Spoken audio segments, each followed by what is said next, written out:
morning and welcome back to the YouTube channel, everyone. Well, as you all know, I'd sold my car and I was thinking about, well, what I need another car because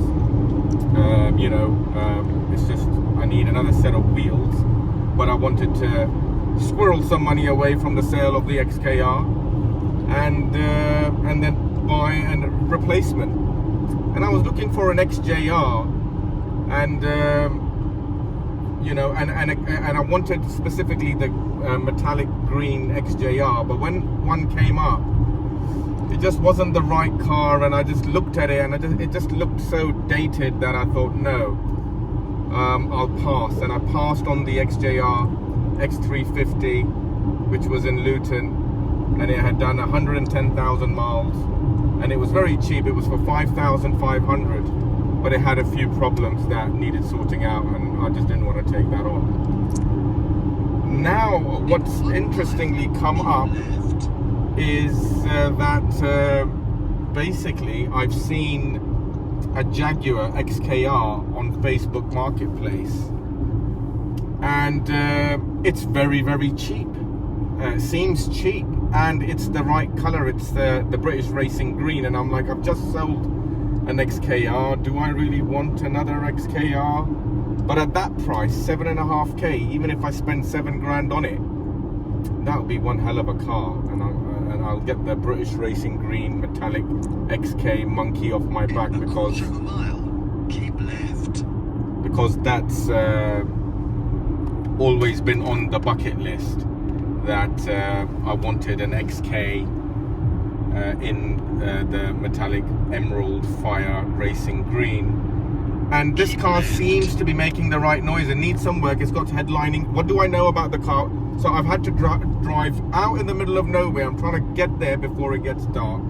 It's been a nightmare. There's been a 90-minute delay in a 2-hour journey, and it seems like I'm going to car for 6 years, which is good. He's a Jaguar club member, which is good. What isn't so good is that the car mileage is high, and it's had many owners. It's done 126,000 miles. And it's got headlining sagging, which is very expensive to put right. And I don't know. I already know it has the sensor errors.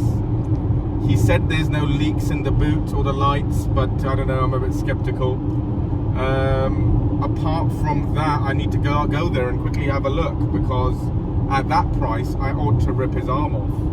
And I know that everybody on the channel would be pleased to see an XKR back on the channel so soon after it was gone, only this time in British Racing Green, and we'll start working on that as the next project, because I need a car to get around in anyway. Why not?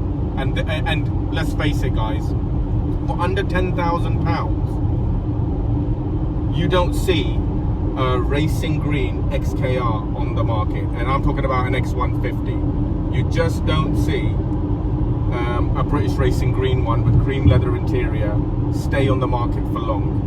And because this gentleman hasn't marketed this car effectively, I believe I need to be hot to trot and get this in for the club and for the viewers. And I'm going to get this car ready, and I'm sure one lucky subscriber is going to have the chance to own it and drive it as well.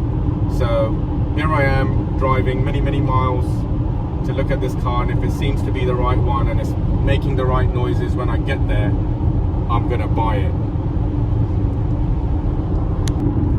So, interesting story about how this car came up.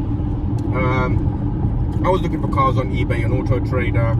I had a short list of cars that I wanted to feature next on the channel, and I also wanted to save half of the money that I got from selling the car to Spencer for my daughter's wedding, and only spend half for a replacement runabout.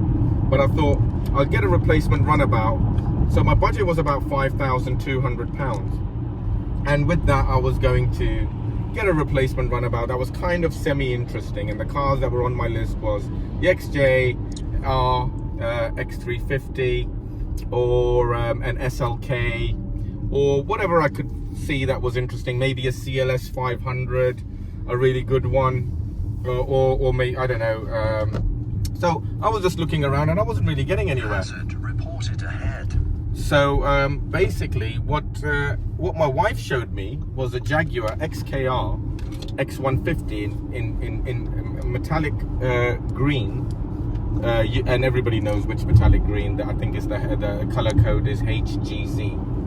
So she showed me that, and the price was £7,500. And I was like, there's no way that's real, because on Facebook Marketplace, a lot of people have fake adverts, and when, you know, for ridiculously low prices for cars.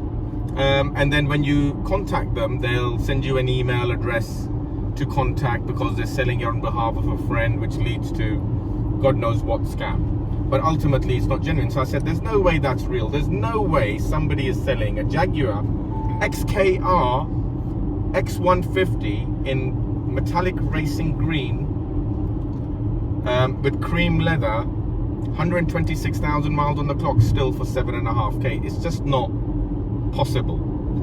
So I'm like, go on, message him. If he replies to you, I'll buy the car, because there's no way that's real. And she said, okay, I will. And she did. And then a couple of days later, the chap messaged back and he said, oh, sorry, but someone's coming to pick it up, so the car's sold. And she goes, see, it is real. And I'm like, yeah, I bet, someone's coming to pick up the car. Either it was really cheap, or if it was really cheap, it's gone straight away. But then another day later, he messaged back and said the other person didn't turn up, so if you want to come and have a look, come and have a look. And we were on. And that was earlier today. And I had to do a day's work, but as soon as I could find some time, I was hot to trot, and I've jumped in the car, and I'm trying to get there before, while it's still kind of light, but I don't think I'm going to make it. And I don't really want to look at the car in the dark, but I've seen pictures. The chap has owned it for 6 years, so I'm hoping I get lucky. We'll soon find out. Well, I finally got here, and here she is. I didn't quite get here in daylight, but she looks pretty clean. I guess there are some issues with it. As we all know, look, the common fault, this boot lid is just hanging there, so we're gonna have to sort that out. I've also checked in here, spare tire check, that's bone dry, that's good. Looking at these seals here, they look pretty flush with the light. That's a good sign. I may still take these out, but yeah, the lights look okay as well. Got this weird thing going on with the wing mirrors where it's got these aftermarket chrome covers on, and I don't know what sins they're hiding under there. So that is going to need to get sorted out. I wonder what the original wing mirror covers look like. It's got the lower, smaller wheels on it, so it hasn't got the 20-inch that I had. It's got the 19-inch. I'm thinking maybe it's more comfortable. Although the other car was pretty comfortable. Engine bay looks good, all the trim is in place. The only thing we're saying is a couple of clips missing, but that's okay, we can do that. It's good to know it's the CAT system, the suspension. When you see that wire, that's the CATs. And yeah, this is Ben's car. He's had it for 6 years, and I'm now just going to look at the history of the car to see what work he's had done and see whether or not we can make him an offer and whether or not he'd accept it. So let's see how it goes. I'll just give you a tour of the interior. So this one's got the wood trim. And you'll see, yep, give that a good tug, that's all right. Let's check. Oh yeah, that's failed badly. Gonna have to sort that out. Oh. God.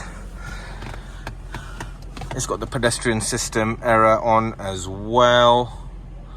Sounds good though. Needs cleaning. Driver's seat doesn't look too bad actually, considering the high mileage. 126,000 on the clock. The wood trim, I don't know, I'm kind of feeling that. So yeah, let's see if the quarter mirrors are flush. Yes, they are. Let's look on the other side. Is it flush? Yes, it is. Okay, let's look at the history of the car and see if we can make Ben an offer. So tune in next time to find out what happened when I went to see this car and what the ultimate outcome was.